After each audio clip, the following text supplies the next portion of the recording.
All right, we will start with the invocation.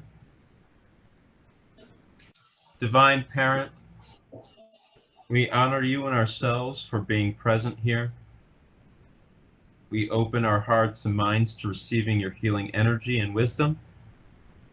Open our eyes and minds to the divinity of our spiritual selves, and let us further your love and light to others. Amen.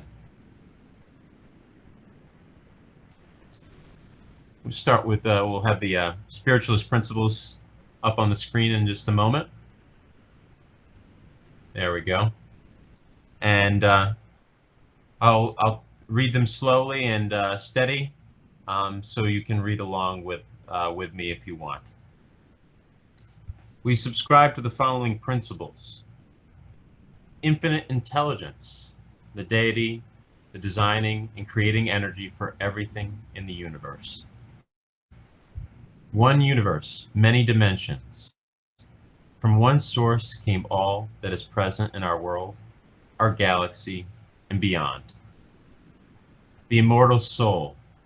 The soul is eternal. We seek truth within ourselves, from other souls, from sacred writings, and from the natural order that sustains us. Communication between the material and non-material world. Spirit transcends all dimensions. All souls, flesh, and spirit communicate with each other. Personal responsibility. Cause produces effect through thoughts, words, and deeds. We create ourselves and our circumstances, as we are singly responsible for our choices and creations. And then lastly, the golden rule: do unto others as you would have them do unto you. It is our highest morality. Now we're going to start with our guided meditation, and we will end the guided meditation with a healing prayer. So at this moment, I want everybody to close their eyes, uncross their legs, uncross their arms, find a comfortable spot in your home, maybe your favorite chair or your favorite place to sit. Slowly, just close your eyes and breathe gently and calmly, embracing the silence of the room.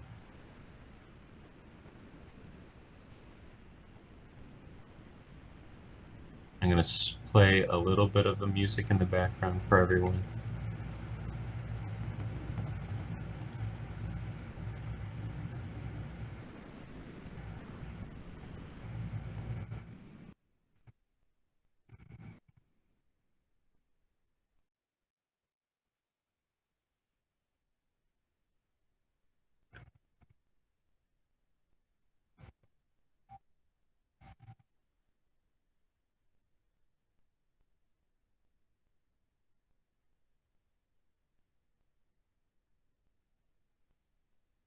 And just relax.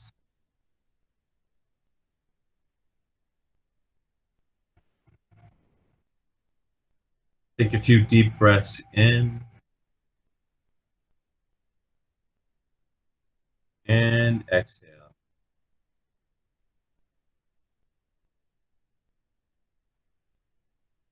Feel any of that tension that you may have in your mind just drift away.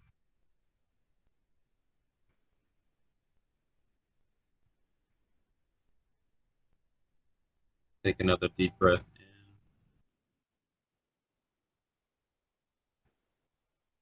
in and exhale.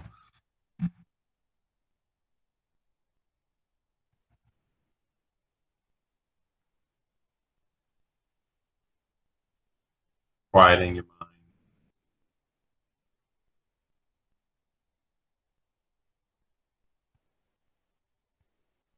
Your body begins to relax.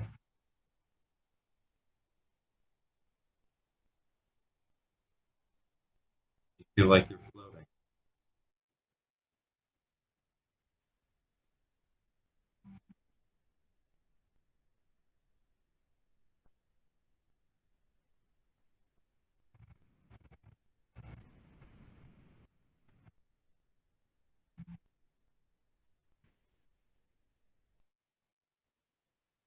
Another deep breath in.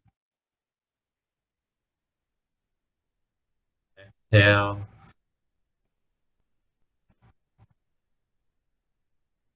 You feel weightless.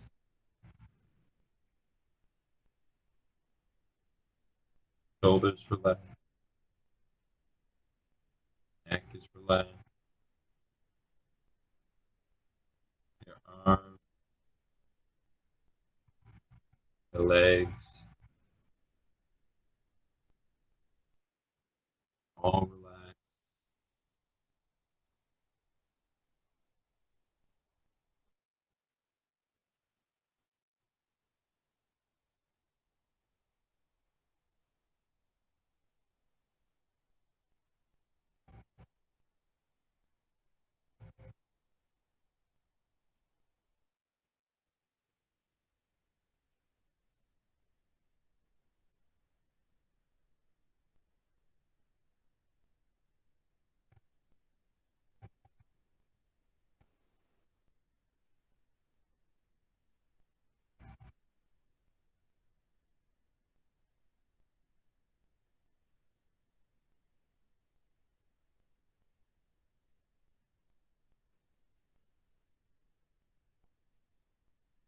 Now envision a beautiful white light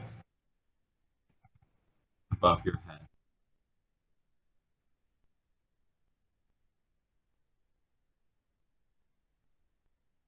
Playful, loving, warm.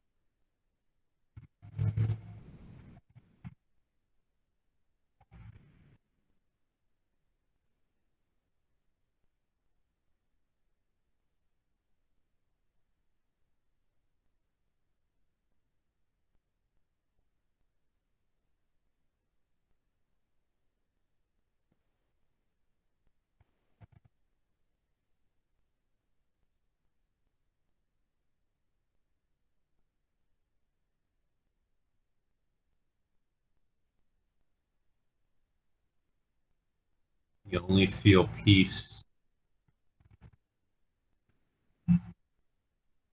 healing from this light.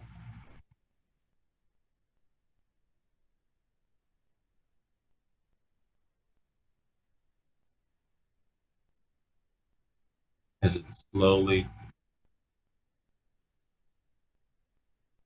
begins to surround you.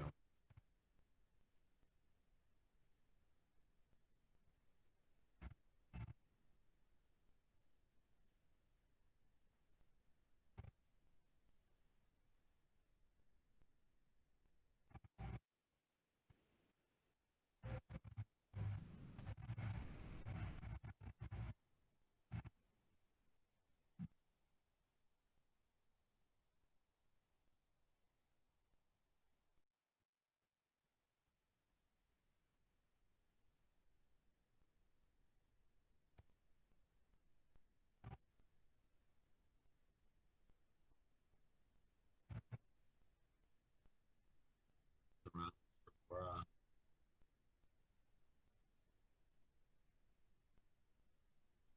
touching your shoulders, back,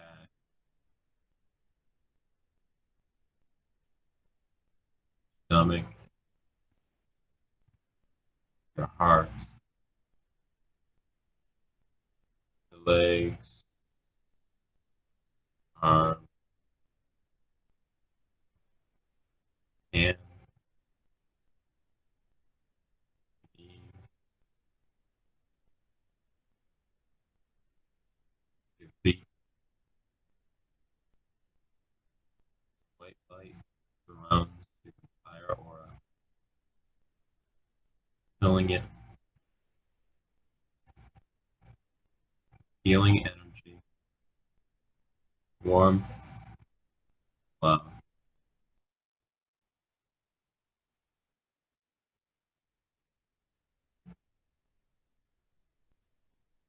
Swim in this light for a moment. Let your body soak that white light.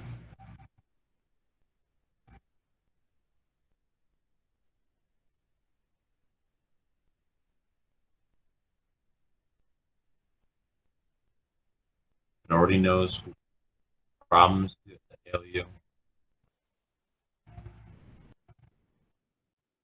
where you hurt.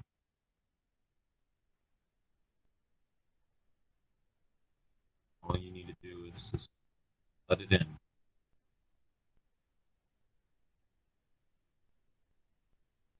Quiet your mind.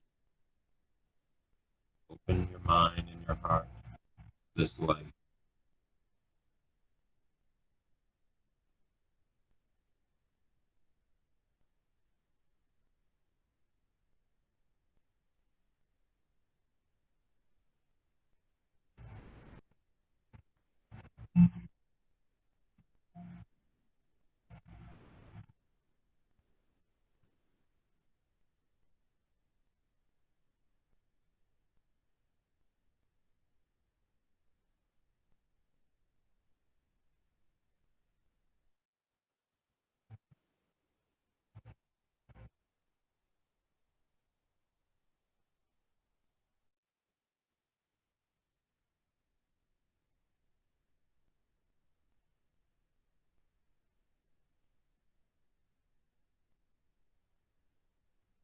Really feel that healing energy,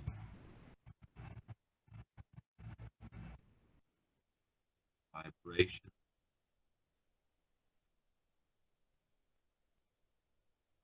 your fingertips, toes,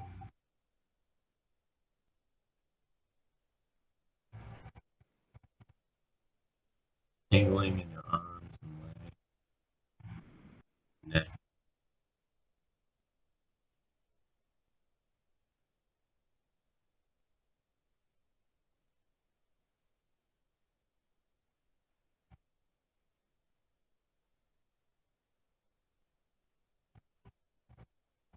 wave of warmth and relaxation comes over.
Completely surrounded by white light. Feel weightless, feel warm, relaxed, comfortable.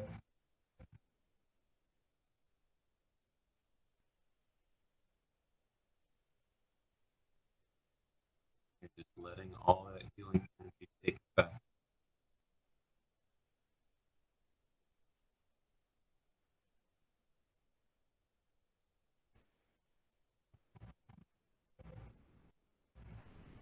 Giving you strength and energy,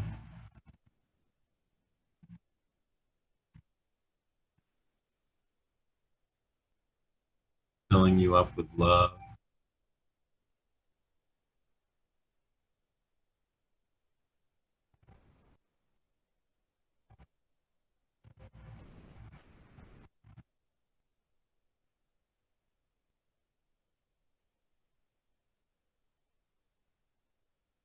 You feel supported.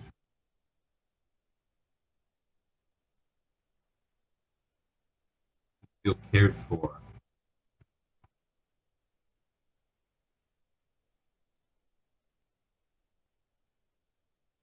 You feel accepted.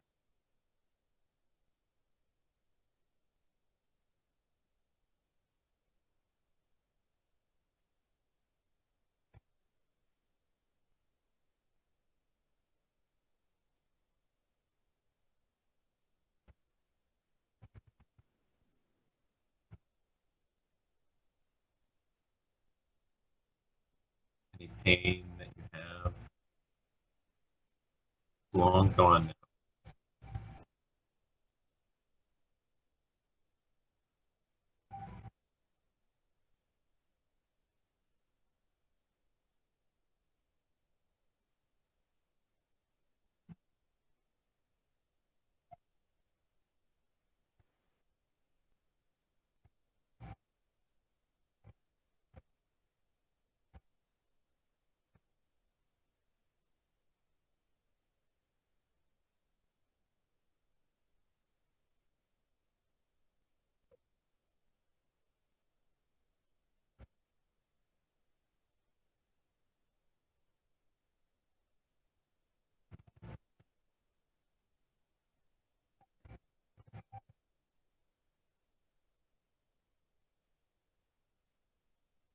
I want everyone to slowly start pulling this white light,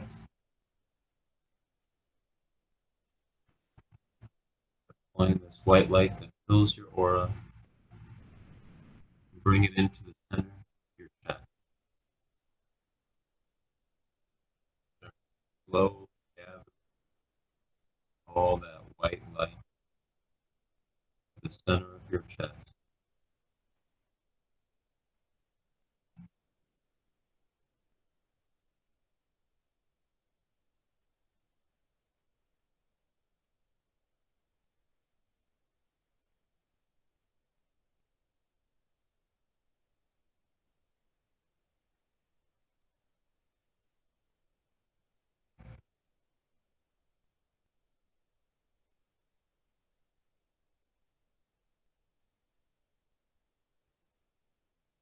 Once it's gathered there, hanging right above your heart,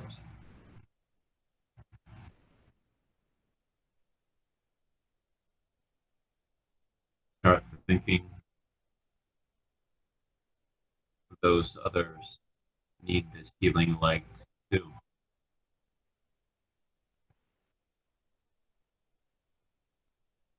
Think about family and friends, neighbors, even strangers who need this light, who need this love, who need this healing. You just quietly think of them, vision their faces, think of them smiling, laughing.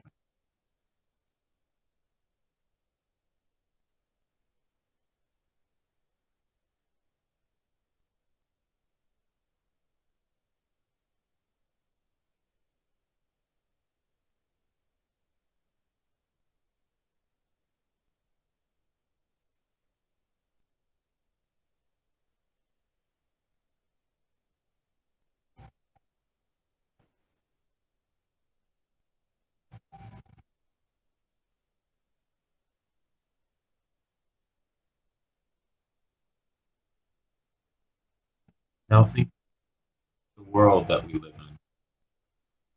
Think about this planet as our home.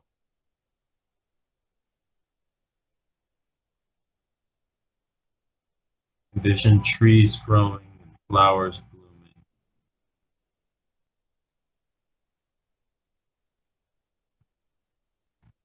birds and animals eating, scurrying, flying, and soaring, just living.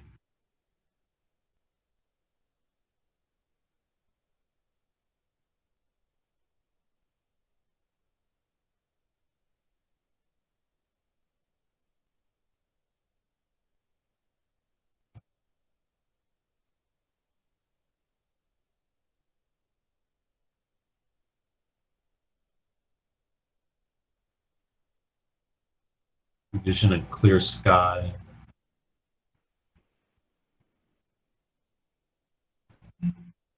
crisp air,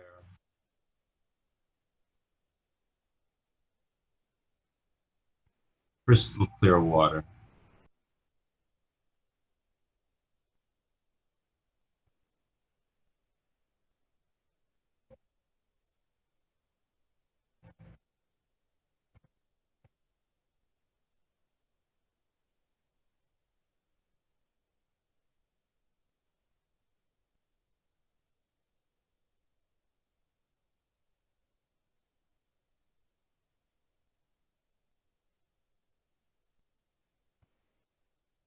Now that you have all these beautiful and happy and wonderful images in your mind,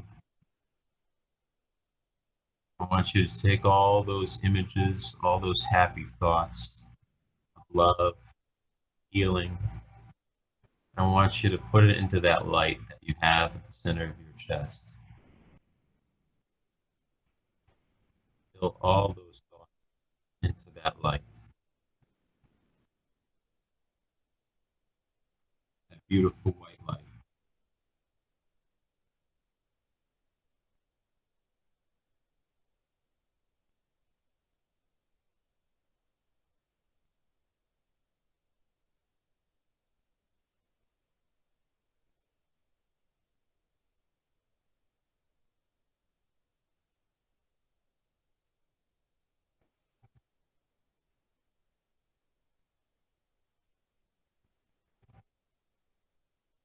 And with one deep breath in and one deep exhale, you send that light out away from your body, outside of your aura,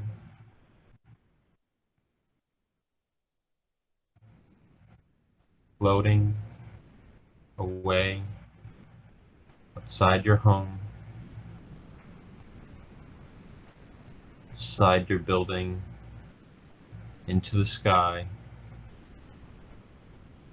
all your white lights.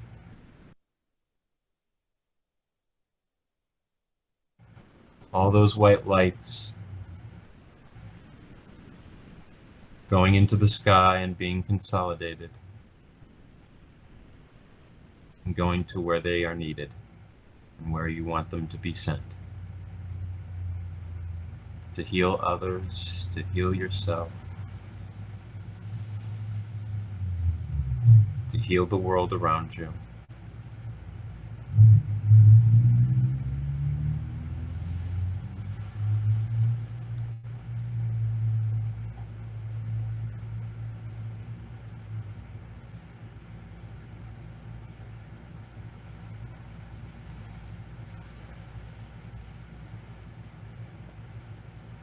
Slowly feel your legs, your feet, your hands, your fingers. Feel the sensation coming back to your arms, your neck.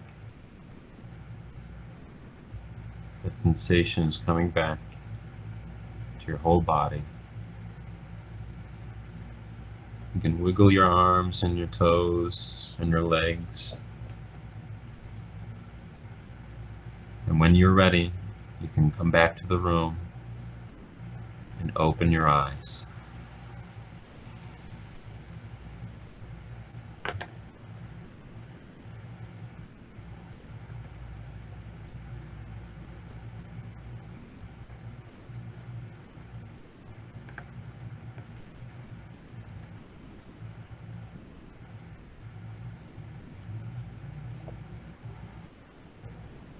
And when we're ready, we are going to say the healing prayer. And if you can, have everybody read it along. I'll try to go slow.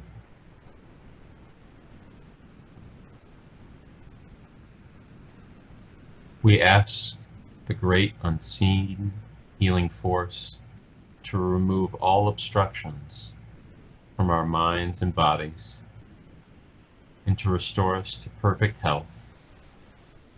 We ask this in all sincerity and honesty, and we will do our part.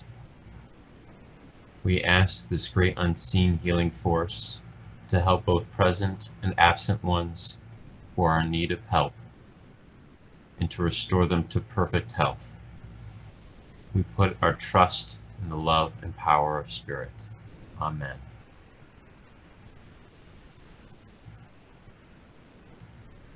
Thank you, everybody, for going on that journey with us, with me. Now we are getting to the offering portion of our service. Lately, since we are on a virtual platform and with very little expense underneath our belt, we have been directing everybody's attention to charities and organizations that really need our help and need not only our open eyes and minds and hearts, but also our support. And we've been directing, if you want to donate to Open Doorway, we're saying donate to this organization. And this service, we have chosen the NAACP Legal Defense and Educational Fund. It is a premier legal organization fighting for racial injustice, and they do that through litigation, advocacy, public education, and they're trying to expand democracy and eliminate disparities and achieve racial justice in society. And I know that all of you have seen and known over the many years of our lives the injustices going on in this country and all over the world. And you feel powerless, but we actually have more power than you realize. And by supporting this organization and by supporting others, we can have long-lasting change that will help others. And I always say this when I tell people about the charities that we feature. The purpose for the Open Doorway, or the reason why we are here, was because our founder, Reverend Paul Baudet, never felt accepted in many communities that he found himself in, and he wanted to start a community where there was only acceptance, no matter who you were, what you looked like, who you loved, what other faith that you believed in. It didn't matter. You were welcomed.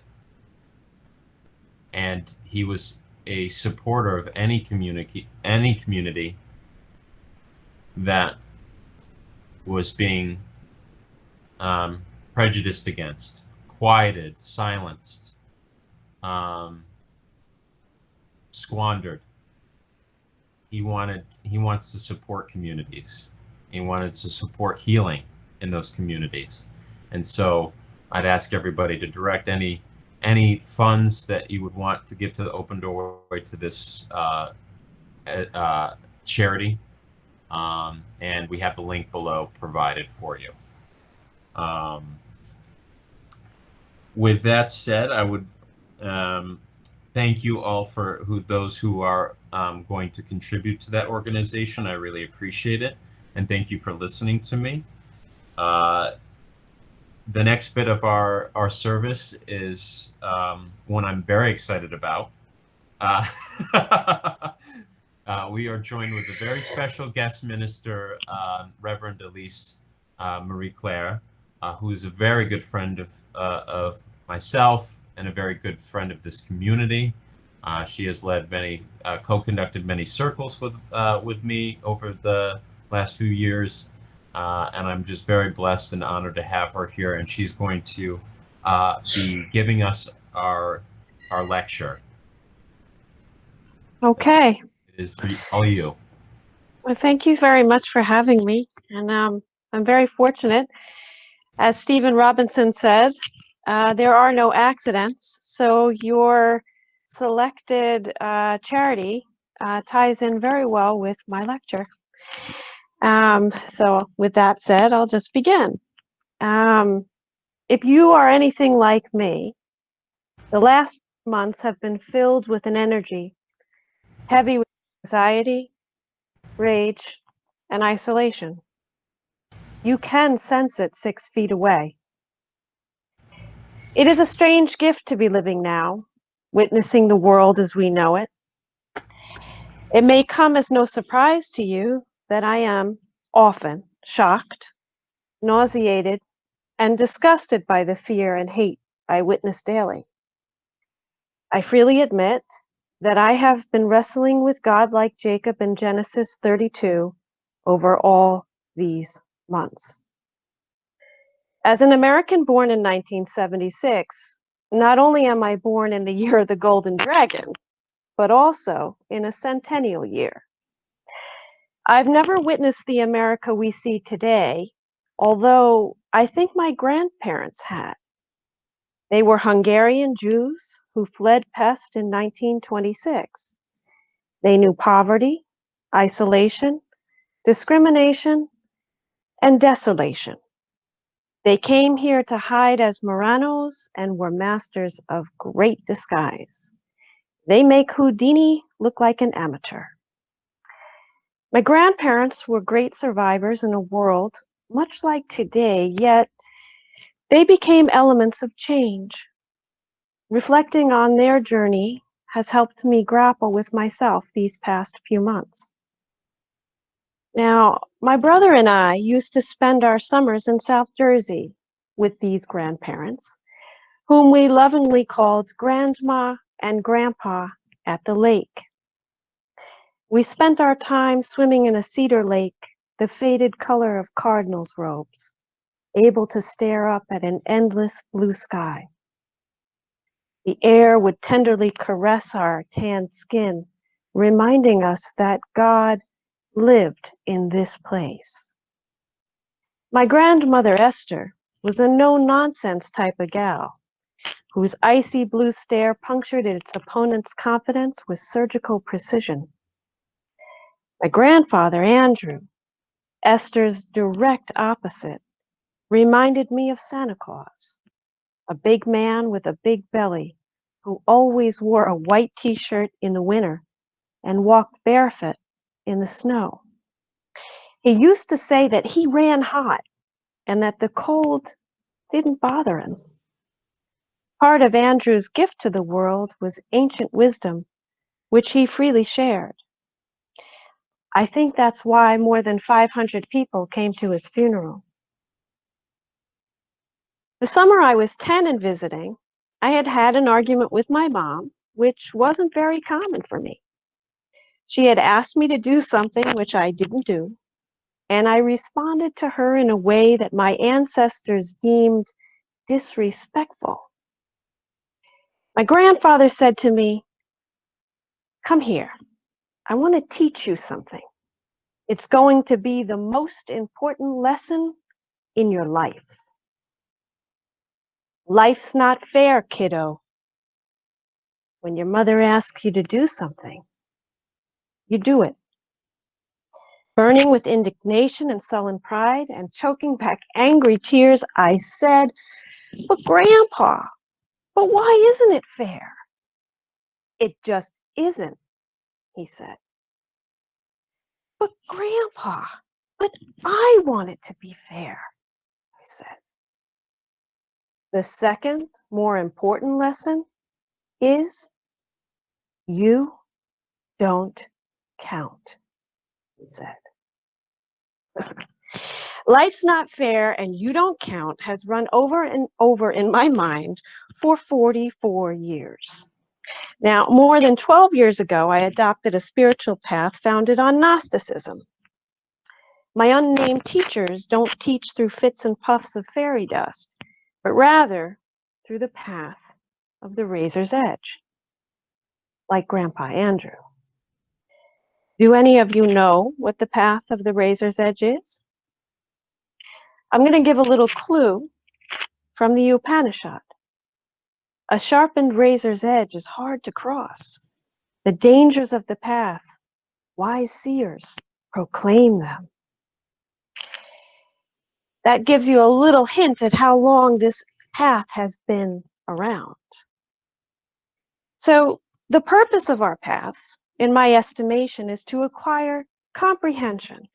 That is to say, self-knowledge, so that we can become better human beings. This is the reason why so many great teachers have appeared on this planet in order to help us. Their teachings were not given for us to be entertained, acquire powers, or to show ourselves off before others, but rather, the goal of these teachings is for us to try to save ourselves and humanity from getting any worse. The potential to succeed in that effort begins with each individual working on themselves. But the path of the razor's edge is one of pain. When you follow this great path, one must not fall too far left of the razor's edge or too far right. Now, remember Grandpa Andrew's follow-up, "You don't count"? I can tell you, I've expended a lot of time and energy meditating on who the you is in that sentence. That you is the ego, the negative self. It's all those little eyes inside of us chiming in with its wants, its needs, its desires. So for those of us who are really sincere and serious about our practice, we need to remain extremely vigilant on this point. Meditation, comprehension, understanding, divine experience, all lead to spiritual awakening and a true illumination of the heart. None of these can occur unless we have a profound understanding of ourselves. The true self, not the you, not the ego. And what I'm talking about is not morality. It has nothing to do with what is moral or immoral. It has to do with what is right and what is wrong. You see, ethics are fixed. They are part of nature. They are part of how energy and matter function. Now, we may debate on philosophy, even on morality, but nature, she does not debate. If we perform an action that is harmful, we will suffer a consequence in this life or the next. This is indisputable, it's spiritual law, and it is something that we all experience continually. And yet, because we remain ignorant of those consequences in our lives, and we ignore the connection to the causes, we continue to suffer and we continue to remain in spiritual darkness because we have not obtained true understanding. Now, in all honesty, my 10-year-old self, who I've come to personally label as the "I want it to be fair" ego, has been raging all these months. I've experienced depression and despair as pertains to my own life. And with regard to the world I am witnessing, struggled, have I admit it. It's not easy to walk the path of the razor's edge, and sometimes we fail, we fall, and we pick ourselves back up again. Grateful to my guides for reminding me that it is in failing, falling, and rising again that we are reborn. By the way, for any Christians listening, my last statement is a modern-day interpretation of the Via Crucis. My guides, though, are a lot like Grandpa Andrew and try to ensure that I get the message undeniably. Now, yesterday I received a package in the mail from my mother. sometimes still a source of intense antagonism of that ego. You know, I want it to be fair. And just when I thought I had arrived at a place of stillness with all this, here is the gift that I received. Ari could show, if she could show the picture. You got it. That's right. My very own razor's edge. I stared down at the package and I started to cry. You see, I realized I may live up to the old slogan, "You've come a long way, baby," but I still have a path to follow and much more work to be done on myself. Remember those guides of mine? I heard an angel whisper in my right ear, "Life's not fair." And I heard Grandpa Andrew whisper in my left, "And you still don't count." Thank you.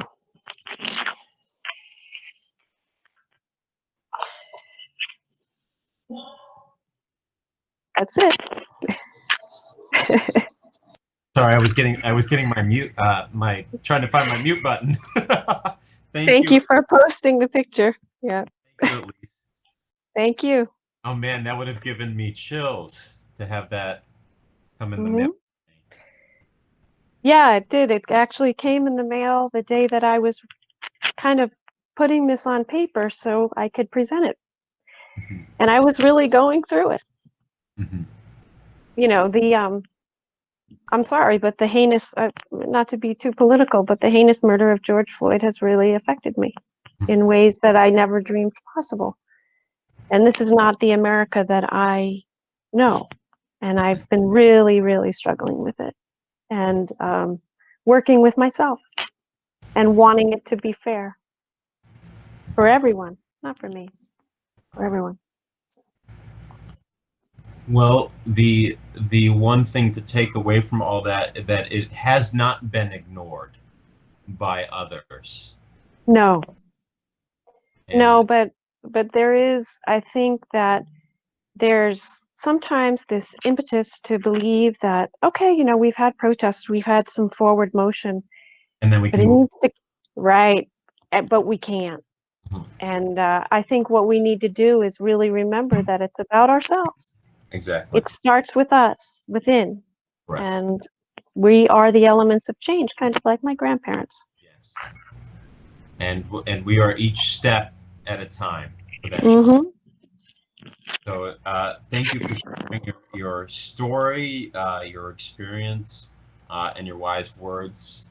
You know, I'm letting that sink into my own heart and mind, and Well, it will give us a lot of, it is giving at least me a lot of reflection, things to think about. So thank you. you're welcome.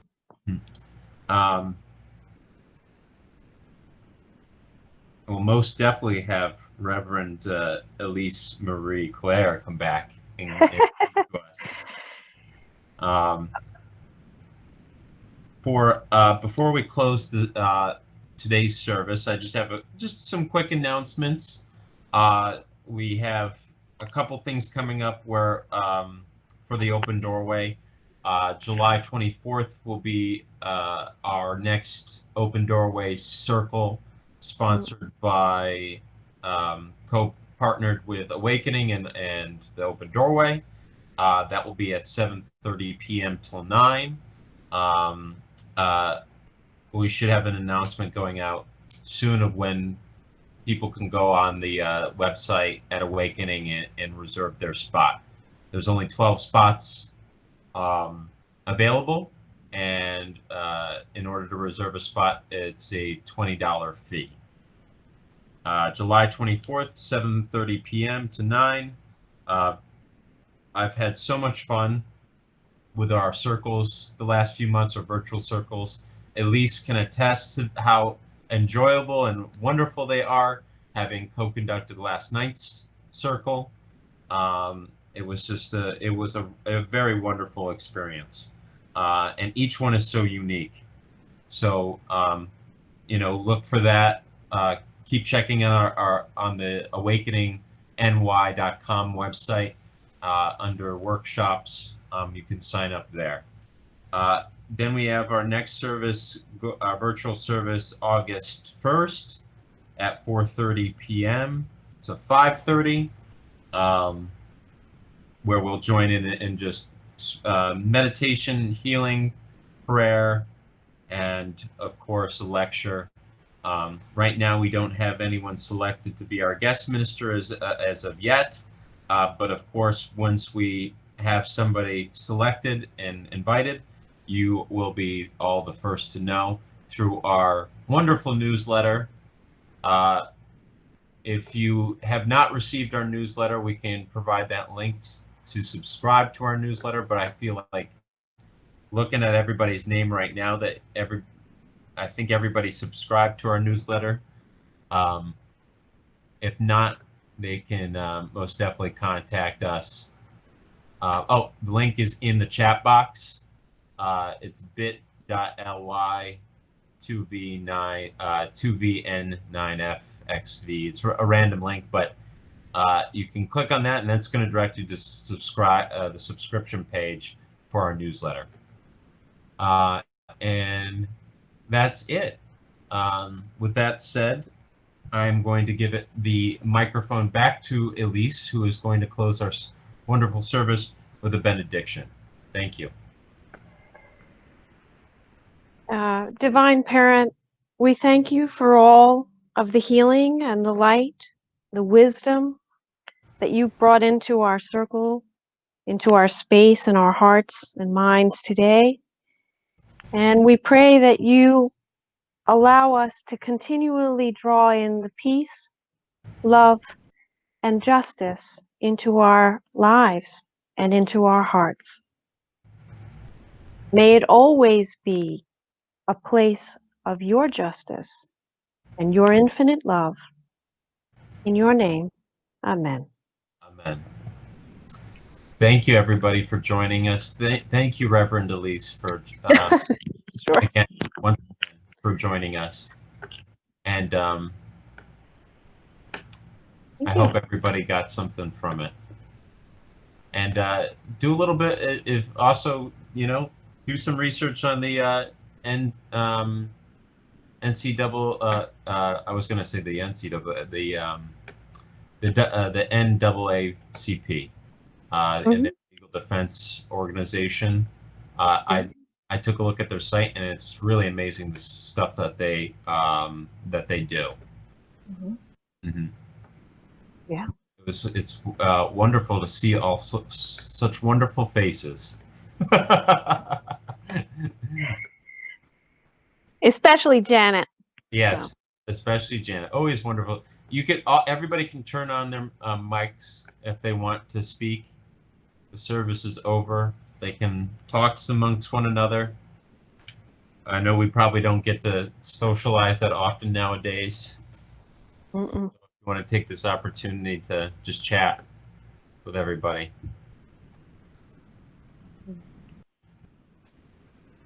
And if you have questions too,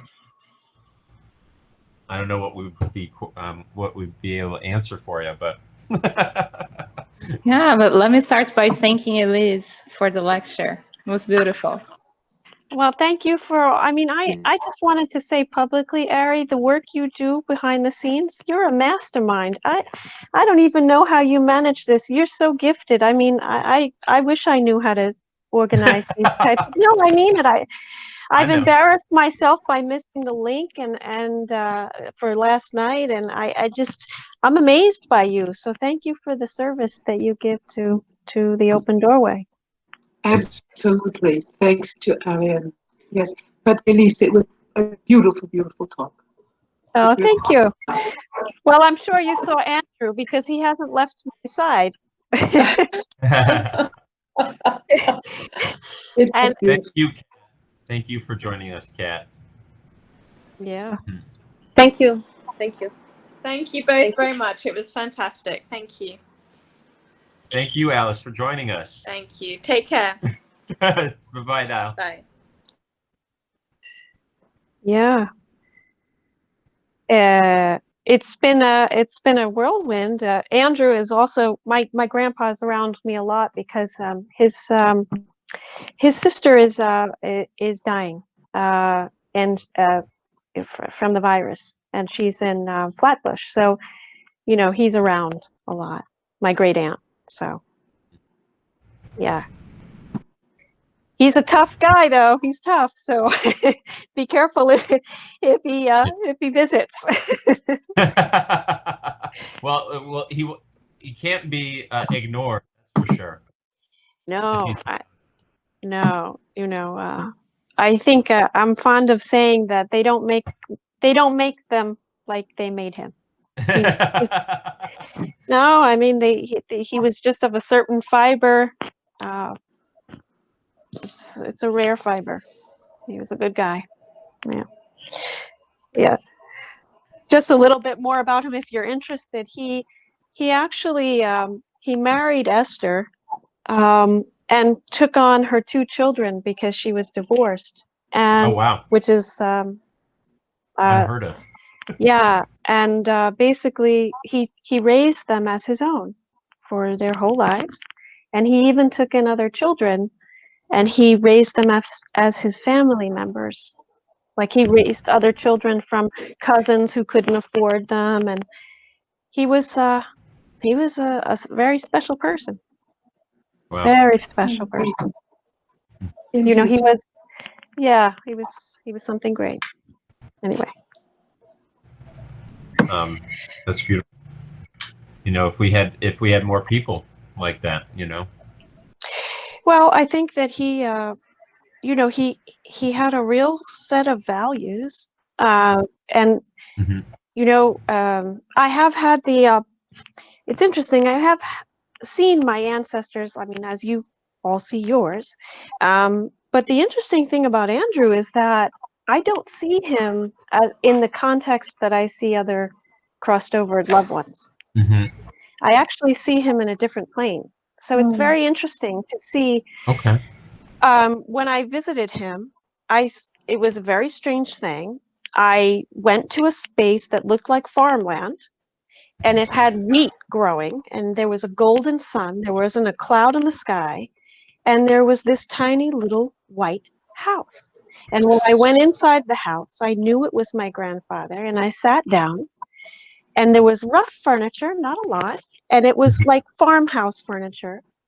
And it seemed like he was living there alone. And what I took away from the dream or the experience was that he had built his own home in Elysium, because the flowing fields of wheat symbolized the fields of Elysium, which would be alluded to in the Greek myths and also in Roman myths.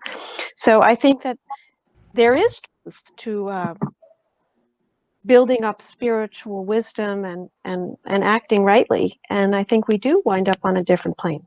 Like Stephen Robinson, I am going to say this publicly. I think Stephen will, yes, when he goes, he will be on a different plane, like Andrew. And he always says, and he's so right, that when you cross over, they're not going to ask you anything other than how much good did you do and how much did you love? And I think that's 100% true. So. Anyway, I'm over talking, and I'm sorry about that. Well, we Certainly, don't get to talk to many people nowadays. That's all. So this is a great opportunity to do that and to talk with like-minded individuals and whatnot. I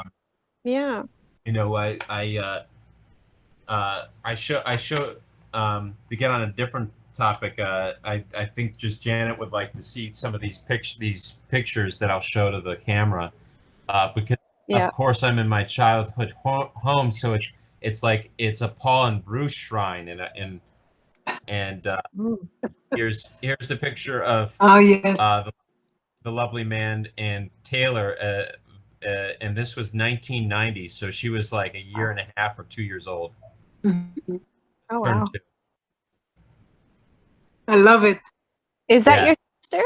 Is that your sister? Yeah, that's Taylor when she was 2. I think she had just turned 2 because this was Christmas Eve. It's beautiful. Great. Yeah, and it was my first Christmas. That's what the cake says. It Oh, says, can't see. Merry first Christmas, Terrence. So for years, it was Yeah. a family tradition to celebrate Christmas Eve with my godparents, Bruce and Paul, and then when Bruce passed away, just Paul. And then here's another photo of Bruce, and then the bald head men there, and that guy right there. Yeah, I As you I can see the said. similarities. I think I said last night, what happened? What happened? Yes. So Very, very exactly sweet. what happened. So sweet. So sweet, though, really. So I figured I'm sitting in a room with all these pictures. I might as well show them. Because we would, I most definitely think about it often. We wouldn't be here without Reverend Paul. So at least be It's true. in this space together. Very true. So Yeah. Yeah. I'm sorry your parents didn't make it. no, my father's on the line. Oh, is he? Okay. Yeah, so I'm sure my mom's listening in as well. Okay. Well, my love to both of them. And to I'm all sure. of you that I see there. I'm happy to see you all. Ah, Well, with that said, we're gonna just wrap up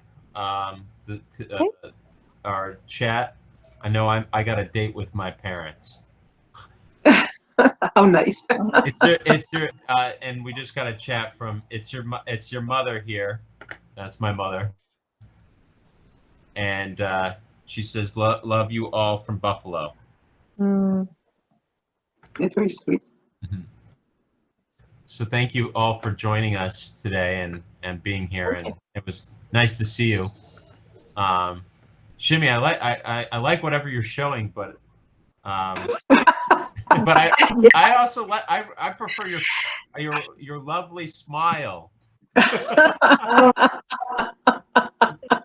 And of course, I'm sure your skin is radiant as it always is.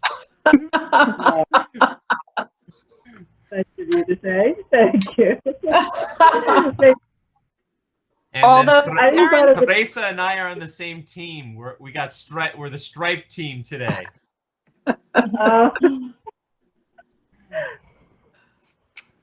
I noticed, So Terrence, thanks, your Paul. compliments did not make it any closer to seeing Shimmy. So nice try. I guess so. No. We'll have to Nice. wait. We'll have to wait for the real deal when we meet in person, Okay. which Okay. will be hopefully soon. We'll make it happen.